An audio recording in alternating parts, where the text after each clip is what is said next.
हे friends, welcome back. इस video के अंदर त्रिवेणी टर्बाइंस के करंट चार्ट पैटर्न और फाइनेंशियल्स के बारे में डिटेल में समझने वाले हैं कि स्विंग ट्रेडिंग और लॉन्ग टर्म के लिए खरीदना चाहिए, बेचना चाहिए या होल्ड करना चाहिए। तो अगर आप फंडामेंटल एनालिसिस को सीखना चाहते हैं, जानना चाहते हैं एक कंपनी के एनुअल रिपोर्ट से कैसे फाइनेंशियल डेटा को निकाल के सही तरीके से पढ़ा और इंटरप्रेट किया जाता है, या ऑनलाइन पोर्टल जैसे मनी कंट्रोल से कैसे आप एक कंपनी के डेटा को निकाल के सही तरीके से पढ़ के इंटरप्रेट कर सकते हैं, तो सारा का सारा वीडियोस चैनल के प्लेलिस्ट के अंदर अवेलेबल है और इस वीडियो के डिस्क्रिप्शन पर भी मैक्सिमम प्लेलिस्ट का लिंक आपको मिल जाएगा। तो चलिए सीखते हैं एक साथ।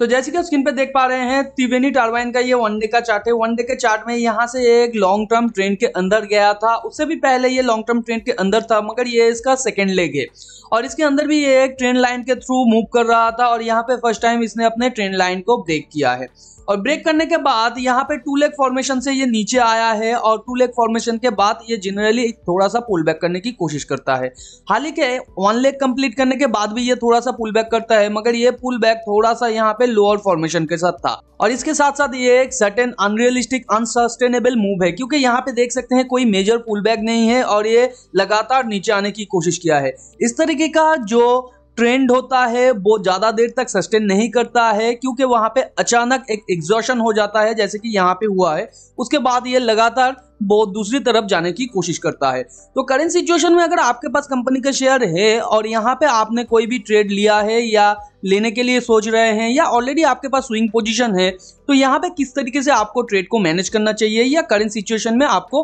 क्या करना चाहिए यहाँ पे। तो देखिए, यहाँ पे करंटली अगर आपके पास कंपनी का शेयर है, आपके लिए जो फर्स्ट यहाँ पे स्टॉप लॉस बनेगा वो होगा यहाँ पे 316 के आसपास और यहाँ पे फर्स्ट आपको जो रेजिस्टेंस मिल सकता है वो करंटली रेजिस्टेंस पॉइंट के आसपास है। तो यहाँ पे दो तीन रेजिस्टेंस पॉइंट है। फर्स्ट तो यहाँ पे 360 के आसपास रेजिस्टेंस पॉइंट है। करंट सिचुएशन में जो प्राइस यहाँ पे फ्लोट कर रहा है वो 360 का ही। उसके थोड़ा बाद ये जो 20 EMA है, इसके आसपास या इससे थोड़ा नीचे आपका रेजिस्टेंस पॉइंट बन सकता है और इसे भी अगर अच्छे तरीके से तोड़ता है तो नेक्स्ट जो इसे रेजिस्टेंस पॉइंट मिलेगा ये 390 के थोड़ा नीचे यहाँ पे रेजिस्टेंस पॉइंट मिलेगा। और इससे भी पहले जब मैंने वीडियो बनाया था प्राइस यहाँ पे था और उसके बाद मैंने वहां पे आप लोगों को स्विंग पोजीशन के लिए बोला था, तो तब मैंने एंटी करने के लिए बोला था 413 और आपके लिए जो फर्स्ट टेक प्रॉफिट था 439 के आसपास, जो कि आप देख सकते हैं यहाँ पे हिट हो गया था। उसके बाद इस शेयर के अंदर से मैंने निकल जाने के लिए भी आप लोगों को बोला था कि टेक प्रॉफिट लेने के बाद आप सिंपली निकल जाइएगा, क्योंकि यहाँ पे ऑलरेडी 1 लेग 2 लेग 3 लेग के बाद ये लगातार ऊपर जाने की कोशिश कर रहा है। तो ये करीबन एक अनसस्टेनेबल मूव है, क्योंकि यहाँ पे ये एक चैनल के थ्रू मूव कर रहा था तो यहाँ पे और थोड़ा सा यहाँ पे पुल बैक बनता था, मगर ये हायर हाई के साथ नीचे आने की कोशिश किया है। तो यहाँ पे भी आप देख सकते हैं सेम सिचुएशन ये क्रिएट कर रहा है। ये थोड़ा सा यहाँ से ऊपर जाने की कोशिश किया था मगर फिर नीचे आने की कोशिश किया है, एक लोअर लो क्रिएट किया है। उसके बाद यहाँ पे एक अच्छा खासा ट्रेंड बार इसने क्रिएट किया है और यहाँ पे जो चैनल के थ्रू ये मूव कर रहा था, यहाँ पे अच्छे खासे हाई मोमेंटम के साथ इसने चैनल को ब्रेक किया है। तो आने वाले सिचुएशन में प्रोबेबिलिटी ये बनता है ये यहाँ से या थोड़ा सा और ऊपर जाने के बाद यहाँ पे थोड़ा सा पुल बैक करे और अच्छे खासे सपोर्ट लेके फिर जब ऊपर जाने की कोशिश करे, तब आपके लिए यहाँ पे नया स्विंग पोजीशन बन सकता है। यहाँ पे और एक प्रोबेबिलिटी ये है, ये जो मूव है ये अच्छा खासा नीचे आया है और यहाँ से इसने ब्रेकआउट किया है। तो ये जो मूव ये ऊपर जा रहा है ये हो सकता है एक ब्रेकआउट पुल बैक भी हो।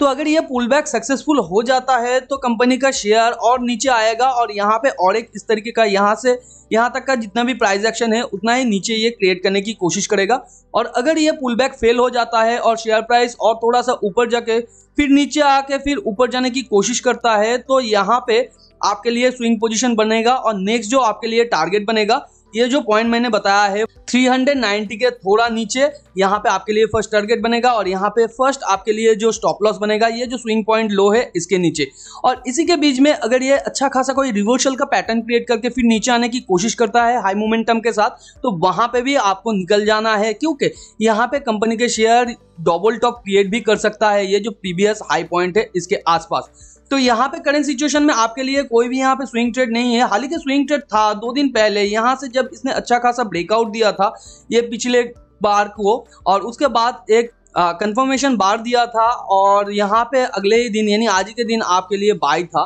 तो आज ही के मॉर्निंग में जिसने भी बाय किया है यहाँ पे उनके लिए जो फर्स्ट टेक प्रॉफिट यहाँ पे होना चाहिए था 360 के आसपास, और यहाँ पे सेकंड जो टेक प्रॉफिट होना चाहिए था ये जो 20 EMA के थोड़ा नीचे, आप देख सकते हैं 20 EMA के आसपास से ये रिवर्स करने की थोड़ा कोशिश कर रहा है। तो यहाँ पे हो सकता है अगले दिन ये यहाँ पे थोड़ा सा सपोर्ट लेके फिर ऊपर जाने की थोड़ा सा कोशिश करे और उसके बाद ये नीचे पुल बैक करने की कोशिश करे। तो अगर ये पुल बैक फेल हो जाता है तो शेयर प्राइस फर्दर नीचे आ सकता है और यहाँ पे और एक डबल बॉटम क्रिएट करने के साथ साथ ये ऊपर भी जा सकता है, या ये अगर ये पिछले टाइम के लो को भी तोड़ देता है तो नेक्स्ट और एक लेग भी क्रिएट कर सकता है। लॉन्ग टर्म के लिए अगर आप कंपनी के शेयर के अंदर इन्वेस्टेड है या नया इन्वेस्ट करना चाहते हैं तो इस वीडियो के अंदर मैंने डिटेल में समझाया है प्राइस एक्शन को और कंपनी के फाइनेंशियल को, तो ये वीडियो जाके आप जरूर देखिएगा और उसके बाद ही आप डिसीजन लीजिए कि कंपनी के अंदर आपको लॉन्ग टर्म के लिए इन्वेस्टेड रहना है कि नहीं। तो लिंक ऊपर आई बटन पे मैं दे दूंगा और इसके साथ साथ कंपनी के फंडामेंटल के बारे में भी आपको डिटेल में समझना चाहिए, नहीं तो अगर आप लॉन्ग टाइम के लिए अगर इन्वेस्ट करते हैं